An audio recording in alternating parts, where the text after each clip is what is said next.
머크는 350년이 넘는 기간 동안 제약과 과학기술을 선도하며 성장해 왔습니다. 약국에서 출발해 오늘날 생명과학, 반도체 소재, 디스플레이 기술까지 아우르는 글로벌 기업으로 성장했는데요.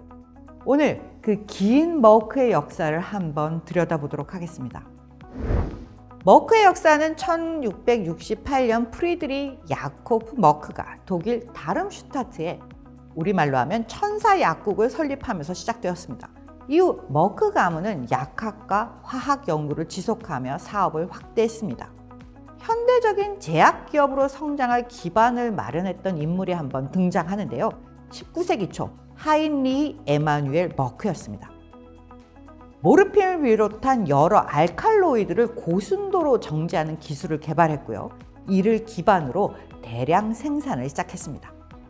당시 모르핀은 용량과 순도가 표준화된 게 아닌 채 사용이 되어서 엄청나게 많은 문제를 야기했는데요. 머크가 이를 해결한 것이었죠.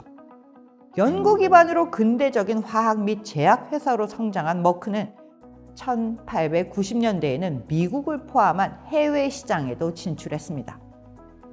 1891년 조지 머크가 미국 뉴욕에 머크앤코를 설립하면서 글로벌 확장의 기틀을 마련했지만 1차 세계대전이 터졌습니다.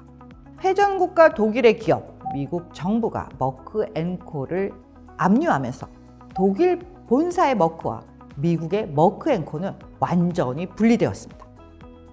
전혀 별개의 회사가 된 거죠. 전쟁 중 의약품 외에 화학약품, 포탄, 농약도 생산했기에 의도치 않게 머크의 사업 분야는 확장이 되었고요. 1930년대에는 비타민, 호르몬 치료제, 1940년대에는 항생제 연구에도 집중했습니다. 하지만 2차 세계대전이 또 발발했습니다. 머크는 매출의 40%를 차지하는 해외 시장과 법인을 모두 상실했습니다. 그나마 제약업이라 피해가 상대적으로 적었던 머크는 2번의 전쟁에서 살아남았고요. 그 이후 독일의 고속 성장, 그 성장의 기회에 올라탈 수 있었습니다. 1950년대 이후 머크는 제약뿐만 아니라 화학과 생명과학으로 사업을 확장하게 됩니다. 특히 반도체 및 디스플레이 산업과 관련된 액정 기술을 개발을 해서 큰 주목을 받았습니다. 1970년대와 80년대에는 항암제와 면역치료제 연구를 강화하면서 글로벌 제약 시장에서 제품 라인업을 확장했습니다. 1995년 머크는 주식회사로 전환했지만 머크 가문이 여전히 대주주의 지위를 유지했습니다. 연구개발 중심의 기업으로서 살아남으려면 창업 정신이 유지되어야 한다고 생각했기 때문이죠. 21세기에 들어서 머크는 자체 연구개발에 더해 인수합병을 통해 신규 분야를 빠른 속도로 성장시켰습니다. 2007년 유럽 최대 생명공학 기업 세로노를 인수했고요. 2010년에는 미국의 바이오 기업 멀리포어를 인수하며 경쟁력을 높였습니다. 2014년에는 시그마 알드리치를 인수하면서 세계 최대의 생명과학기업 중 하나로 도약합니다. 뿐만 아니라 반도체 및 디스플레이 소재 분야에서도 강자로 자리 잡았습니다. 2018년에는 반도체용 화학 소재 업체인 버슘 머티리얼즈를 인수하며 반도체 산업에서도 입지를 확대했습니다. 머크는 프론트엔드, 백엔드 공정을 모두 갖고 있는 반도체 기업이기도 합니다. 또한 OLED와 같은 첨단 디스플레이 기술에도 적극 투자했고 화장품 원료나 코팅제도 생산하는 기업입니다. 현재 머크의 사업 분야는 제약이 포함된 헬스케어, 생명과학, 반도체와 디스플레이를 포함한 전자 등 세 부분으로 구성되어 있습니다. 한 기업이 357년을 생존하는 것 자체가 굉장히 어려운 일입니다. 머크는 어떻게 오랫동안 지속 성장을 해왔을까요? 가장 중요한 머크의 경쟁력이자 기업 정신은 연구개발입니다. 19세기에는 알칼로이드 연구를 선도하며 모르핀, 코데인과 같은 주요 의약품을 개발했고요.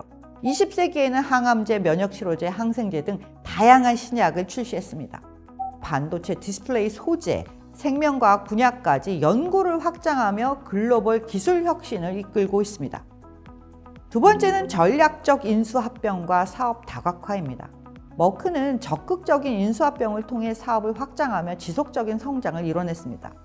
앞서 말씀드린 기업 이외에도 LG, Electronics Materials, AMP텍 등 다양한 기술 역량을 갖춘 기업들을 인수했습니다. 인수만 하지는 않았습니다. 바이오시밀러, 소비자 헬스케어 부문을 매각하면서 전략적인 사업 구조의 방향을 최적화하려고 늘 노력하고 있습니다.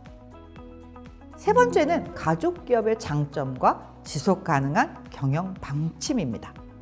머크는 1668년 창립 이후 머크 가문이 소유와 경영이 유기적 관계를 갖는 독특한 구조를 갖고 있습니다.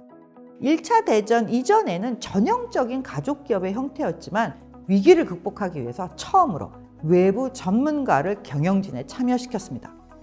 1995년 주식회사로 전환하면서 경영은 전문 경영인이 담당하지만 머크 가문은 대주주로 남아있으면서 재단을 통해 간접적으로 머크 경영진 선임에 관여합니다. 경영을 좌지우지한다기보다 단기적인 이익보다 장기적인 혁신과 지속 가능한 성장이라는 머크의 정신을 이어가기 위함입니다. 3세기를 넘어 4세기를 향해 나아가는 머크는 대를 이어 지속 가능한 연구 개발 분야에 집중하고 있습니다. 이는 단순히 가족 기업의 문제라기보다는 초기 창업 정신과 기업가 정신을 얼마나 잘 유지하며 이를 바탕으로 스스로 혁신할 수 있는지가 중요하다는 의미입니다. 창업주 가문의 철학과 전문 경영인의 역량이 조화된 머크의 거버넌스 구조는 한국 기업들이 참고할 만한 좋은 사례라고 생각됩니다. 또한 제약에만 머물지 않고 생명과학, 전자산업 소재까지 확장한 것도 신의 한 수였죠. 그런데 이것 역시 연구 기반이 없었더라면 확장이 불가능했을 것입니다. 머크의 사례를 통해 연구개발 기반의 기업 역량을 키우겠다는 기업가 정신, 경영 철학이 지속 가능한 성장 기업을 만드는데 그 무엇보다 중요한 역할을 했다는 점을 다시 한번 확인할 수 있었습니다.